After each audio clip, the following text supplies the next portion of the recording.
Okay. Hello, everybody. My name is Lauren, and this is my presentation one for Prions. So let's dive into it. There we go. Okay. So alpha helix versus our beta pleated sheet. That is the main question that we are trying to figure out. What is the difference between the two of them? So as you can see, obviously one is squiggles and the other one is just like a little zigzag. So with the alpha helices, the NH groups and the CO groups, those are hydrogen bonded.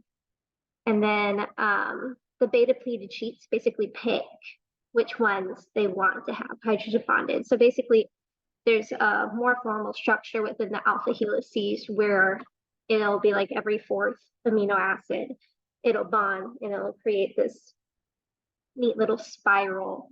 Alpha helices are a lot more picky towards the ones that they want. There's a lot of amino acids that cannot partake in an alpha helice, whereas beta pleated sheets, they prefer hydrophilic amino acids, but they could basically use any amino acid that they want because it's more spread out, a lot more room for hydrogen bonds to form. Yeah, it's a good deal. Next, what holds alpha helices together? Hydrogen bonds. It's great. And then if we want more than one, it'll be a bunch of polypeptides holding together through disulfide bonds. So pretty cool. Okay, why does beta sheets aggregate? A wonderful question. So beta pleated sheets tend to connect more chains of polypeptides together in one long strand. Like I was saying earlier, they are not very specific. They can basically use any amino acid. They do prefer the hydrophilics, but they'll just aggregate, they'll clump. So if they see a bunch of amino acids hanging out, a bunch of polypeptides hanging out, they're going to be like, hey, let's all join. So they'll join. They'll just aggregate, and that's why that happens. Alpha helices are a lot more difficult to aggregate because they are tightly coiled, don't have a lot of space for new bonds to occur, right? Okay. So the amino acids commonly in the beta pleated sheets, the most ones likely to aggregate are the hydrophilic ones. Those are valine, threonine, histidine, tyrosine, and isoleucine. That is what I found for that. So, okay. Now getting into prompt 2 of our discussion here.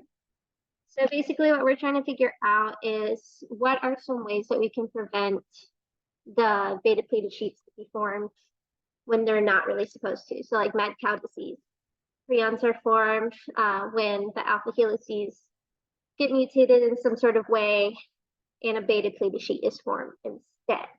So what we can do to kind of prevent that, well, what we can try to do, like hypothesizing, we can add a hydrophobic amino acid because beta pleated sheets prefer hydrophilic, right?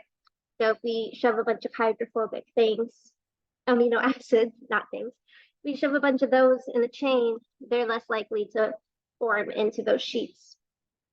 All right.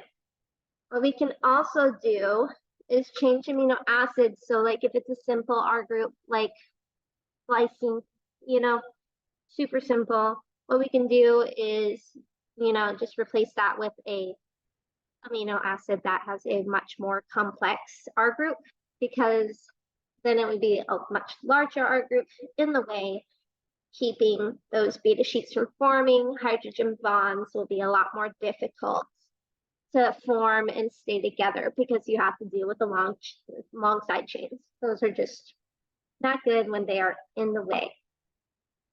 Lastly, what I think we can do to prevent this from occurring is changing the amino acid to proline, because the carboxyl group of proline, I don't think it'll bind with the amine, so the sheet will be broken up. There'll be nothing to bind to. So yeah, that is my hot take on prompt 2.